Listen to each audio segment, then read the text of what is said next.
ಪುನೀತ್ ರಾಜ್ಕುಮಾರ್ ಈ ಹೆಸರು ಕೇಳಿದ್ರೆ ನೆನಪಾಗೋದು ಕೇವಲ ಒಬ್ಬ ನಟನ? ಇಲ್ಲ, ಅದೊಂದು ಶಕ್ತಿ.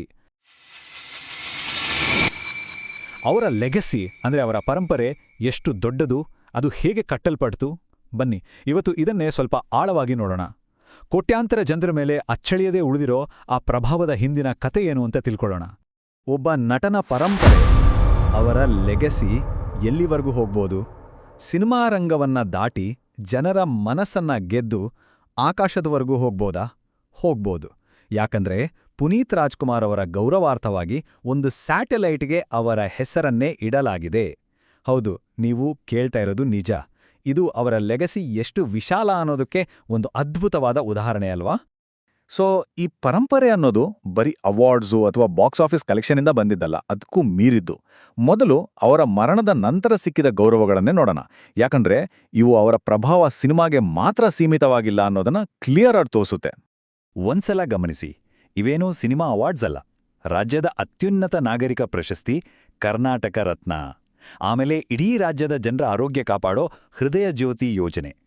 ಬೆಂಗಳೂರಿನ ಒಂದು ಮೇನ್ ರೋಡಿಗೆ ಅವರ ಹೆಸರು. ಇಲ್ಲಿರೋ ಪ್ರತಿಯೊಂದು ಗೌರವನೂ ಹೇಳುತ್ತೆ ಅವರು ಜನರ ಜೀವನದಲ್ಲಿ ಎಷ್ಟು ಆಸುಹೊಕ್ಕಾಗಿದ್ರು ಅಂತ. ಸರಿ, ಹಾಗಾದ್ರೆ ಆ ಮೂಲ ಪ್ರಶ್ನೆಗೆ ವಾಪಸ್ ಬರೋಣ. ಒಬ್ಬ ನಟನಿಗೆ ಇಂಥೊಂದು ಅಳಿಸಲಾಗದ ಲೆಗಸಿ ಕಟ್ಟೋಕೆ ಹೇಗೆ ಸಾಧ್ಯ? ಇದಕ್ಕೆ ಉತ್ತರ ಬೇಕು ಅಂದ್ರೆ ನಾವು ಸ್ವಲ್ಪ ಟೈಮ್ ಟ್ರಾವೆಲ್ ಮಾಡಬೇಕು. ಎಲ್ಲವೂ ಶುರುವಾದ ಆ ದಿನಗಳಿಗೆ ಹೋಗೋಣ ಬನ್ನಿ. ಇದೇ ಆ ಜಾಗ. ಇಲ್ಲಿಂದಾನೇ ಎಲ್ಲ ಶುರುವಾಗಿದ್ದು. ಒಬ್ಬ ಸೂಪರ್ ಸ್ಟಾರ್ ಹುಟ್ಟೋದಿಕ್ಕೆ ಒಂದು ಸ್ಟ್ರಾಂಗ್ ಫೌಂಡೇಶನ್ ಹಾಕಿದ್ದು ಅವರ ಬಾಲ್ಯದ ನಟನೆಯ ಪಯಣ. ಅವರಲ್ಲಿರೋ ಟ್ಯಾಲೆಂಟ್ ಎಷ್ಟಿತ್ತು ಅಂದ್ರೆ ಅದನ್ನು ಗುರುತಿಸೋಕೆ ಜಾಸ್ತಿ ಟೈಮ್ ಬೇಕಾಗ್ಲಿಲ್ಲ ನೋಡಿ. 8 ಮತ್ತು 9ನೇ ವಯಸ್ಸಲ್ಲೇ back to back 2 state awards. ಆದರೆ ಪೀಕ್ ಅಂದ್ರೆ ಪೀಕ್, ಅದು 1985ರಲ್ಲಿ. ಕೇವಲ 10 ವರ್ಷದ ಹುಡುಗ ಇಂಡಿಯಾದ ಅತಿ ದೊಡ್ಡ ಸಿನಿಮಾ ಗೌರವವನ್ನ ತನ್ನದಾಗಿಸ್ಕೊಂಡ. ಈ ನ್ಯಾಷನಲ್ ಫಿಲ್ಮ್ ಅವಾರ್ಡ್ ಅಂದ್ರೆ ಸುಮ್ಮನೆ ಅಲ್ಲ, ಅದು ಇಂಡಿಯನ್ ಸಿನಿಮಾದ ಆಸ್ಕರ್ ಇದ್ದಾಗೆ. ಎಷ್ಟೋ ದೊಡ್ಡ ದೊಡ್ಡ ನಟರು ತಮ್ಮ ಇಡೀ ಕೆರಿಯರ್ನಲ್ಲಿ ಈ ಅವಾರ್ಡ್ ಬರ್ಲಿಲ್ವಲ್ಲ ಅಂತ ಕೊರಗ್ತಾರೆ. ಅಂಥ ಪ್ರಶಸ್ತಿಯನ್ನ ಪುನೀತ್ ಅವರು ತಮ್ಮ 10ನೇ ವಯಸ್ಸಲ್ಲೇ ಗೆದ್ಬಿಟ್ಟಿದ್ರು. ಯೋಚನೆ ಮಾಡಿ ಅವರ ಟ್ಯಾಲೆಂಟ್ ಯಾವ ಲೆವೆಲ್ನಲ್ಲಿತ್ತು ಅಂತ. ಸರಿ, ಆ ಸ್ಟ್ರಾಂಗ್ ಫೌಂಡೇಶನ್ ಮೇಲೆ ಅವರು ಹೀರೋ ಆಗಿ ಒಂದು ಇಡೀ ಶಕೆಯನ್ನೇ ಸೃಷ್ಟಿ ಮಾಡಿದ್ರು. ಪವರ್ ಸ್ಟಾರ್ ಆಗಿ ಕನ್ನಡ ಇಂಡಸ್ಟ್ರಿಯನ್ನ ಅವರು ಆಳಿದ ರೀತಿ ಹೇಗಿತ್ತು ಬನ್ನಿ ನೋಡೋಣ. ನಂಬರ್ಸು ಸುಳ್ಳು ಹೇಳಲ್ಲ ಅಂತಾರಲ್ಲ ಹಾಗೆ. ಇಲ್ಲೊಂದ್ಸಲ ನೋಡಿ ಅವರ ಕೆರಿಯರ್ನ ಮೇಜರ್ ಅವಾರ್ಡ್ಸ್ ಲಿಸ್ಟ್. 32 ಸಲ ನಾಮಿನೇಟ್ ಆಗಿ ಅದರಲ್ಲಿ 21 ಸಲ ಗೆದ್ದಿದ್ದಾರೆ. ಅಂದ್ರೆ ಇದು ಸುಮ್ಮನೆ ಒಂದು ಸಕ್ಸಸ್ ಅಲ್ಲ, ಇದು ಕನ್ಸಿಸ್ಟೆಂಟ್ ಆಗಿ ಟಾಪ್ನಲ್ಲಿದ್ದಕ್ಕೆ ಸಾಕ್ಷಿ. ಸೌತ್ ಇಂಡಿಯಾದ 2 ದೊಡ್ಡ ಅವಾರ್ಡ್ ಫಂಕ್ಷನ್ಸ್, ಫಿಲ್ಮ್ಫೇರ್ ಮತ್ತೆ ಸೈಮಾ. ಇಲ್ಲಿ ಅವರ ವಿನ್ನಿಂಗ್ ರೇಟ್ ನೋಡಿ, ಆಲ್ಮೋಸ್ಟ್ ನಾಮಿನೇಟ್ ಆದ್ರೆ ಅವಾರ್ಡ್ ಗೆಲ್ಲೋದು ಪಕ್ಕ ಅನ್ನೋ ಹಾಗೆ ಇತ್ತು. ಇದರಿಂದ ಏನ್ ಗೊತ್ತಾಗುತ್ತೆ? ಒಂದು, ಅವರು ಸೆಲೆಕ್ಟ್ ಮಾಡ್ತಿದ್ದ ಸಿನಿಮಾಗೋರ ಕ್ವಾಲಿಟಿ. ಇನ್ನೊಂದು, ಅವರ ಅದ್ಭುತ ನಟನೆ. ಬರೀ ನಂಬರ್ಸ್ ಯಾಕೆ, ಈ ಸಿನಿಮಾ ಹೆಸರುಗಳನ್ನ ಕೇಳಿದ್ರೇನೆ ಎಷ್ಟೋ ನೆನಪುಗಳು ಬರುತ್ತೆ ಅಲ್ವಾ? ಅರಸು, ಮಿಲನದಂಥ ಕ್ಲಾಸಿಕ್ಸ್, ಆಮೇಲೆ ರಾಜ್ಕುಮಾರ, ಯುವರತ್ನದಂಥ ಬ್ಲಾಕ್ ಬಸ್ಟರ್ಗಳು. ದಶಕಗಳ ಕಾಲ ಅವರ ಸಿನಿ ಜರ್ನಿ ಪ್ರೇಕ್ಷಕರ ಮನಸ್ಸನ್ನ ಗೆದ್ದಿತ್ತು. ಆದ್ರೆ ಕಥೆಯಲ್ಲಿ ಇನ್ನೊಂದು ಟ್ವಿಸ್ಟ್ ಇದೆ. ಅವರ ಟ್ಯಾಲೆಂಟ್ ಬರೀ ಆಕ್ಟಿಂಗ್ಗೆ ಸೀಮಿತ ಆಗಿರ್ಲಿಲ್ಲ.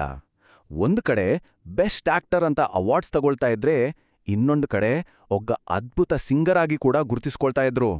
ಎಂಥ ವರ್ಸಟೈಲ್ ಟ್ಯಾಲೆಂಟ್ ಅಲ್ವಾ? ಸರಿ, ಇಷ್ಟೆಲ್ಲ ಅವಾರ್ಡ್ಸು, ಸಾಧನೆಗಳು ಎಲ್ಲ ಸರಿ.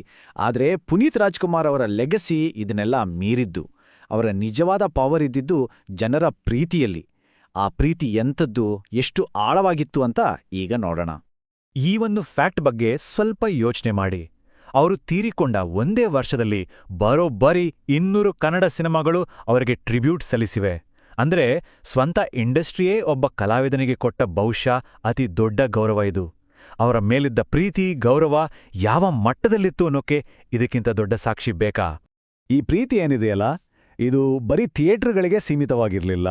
ಅದು ಬೀದಿಗೆ ಬಂತು, ಹಬ್ಬಗಳಿಗೆ ಬಂತು, ಜನರ ಮನೆಗಳಿಗೆ ತಲುಪಿತು. ಮೈಸೂರು ದಸರಾದ ಆ ಗ್ರ್ಯಾಂಡ್ ಟ್ಯಾಬ್ಲೋಗಳಲ್ಲಿ, ಊರಿನ ಗೋಡೆಗಳ ಮೇಲಿನ ಆರ್ಟ್ ವರ್ಕ್ಗಳಲ್ಲಿ, ಅವರ ನೆನಪಿನಲ್ಲಿ ನಡೆಯೋ ಸಾಮೂಹಿಕ ಮದುವೆಗಳಲ್ಲಿ, ಹೀಗೆ ಪ್ರತಿಯೊಂದರಲ್ಲೂ ಪುನೀತ್ ಕನ್ನಡಿಗರ ಜೀವನದ ಒಂದು ಭಾಗವಾಗ್ಬಿಟ್ರು. ಅಷ್ಟೇ ಅಲ್ಲ, ಇವತ್ತಿಗೂ ಅವರ ಪರಂಪರೆ ಜೀವಗಳನ್ನ ಉಳಿಸ್ತಿದೆ. ಅವರ ಹೆಸರಲ್ಲಿ ಶುರುವಾದ ಹೃದಯ ಜ್ಯೋತಿ ಯೋಜನೆ ಇದೆಯಲ್ಲ, ಅದು ಸಾವಿರಾರು ಜನರಿಗೆ ಹೊಸ ಜೀವನ ಕೊಡ್ತಾ ಇದೆ. ನೋಡಿ, ಇದು ಒಬ್ಬ ನಟನನ್ನ ಜನರ ಪಾಲಿನ ನಿಜವಾದ ಹೀರೋ, ಒಂದು ಆಶಾಕಿರಣವನ್ನಾಗಿ ಮಾಡುತ್ತೆ. ಹಾಗಾದ್ರೆ ಕೊನೆಗೆ ನಮ್ಮುಂದೆ ಒಂದು ಪ್ರಶ್ನೆ ಉಳಿಯುತ್ತೆ. ಅವಾರ್ಡ್ಸ್, ಬಾಕ್ಸ್ ಆಫೀಸ್ ಕಲೆಕ್ಷನ್ ಇದೆಲ್ಲವನ್ನೂ ಮೀರಿ ಒಬ್ಬ ಕಲಾವಿದನ ನಿಜವಾದ ಇಂಪ್ಯಾಕ್ಟ್ ಅನ್ನ ಅಳೆಯೋದು ಹೇಗೆ? ಅದರ ಅಳತೆಗೋಲು ಯಾವುದು? ಬಹುಶಃ ಆ ಪ್ರಶ್ನೆಗೆ ಪುನೀತ್ ರಾಜ್ಕುಮಾರ್ ಅವರ ಜೀವನವೇ ಉತ್ತರ ಅನ್ಸುತ್ತೆ.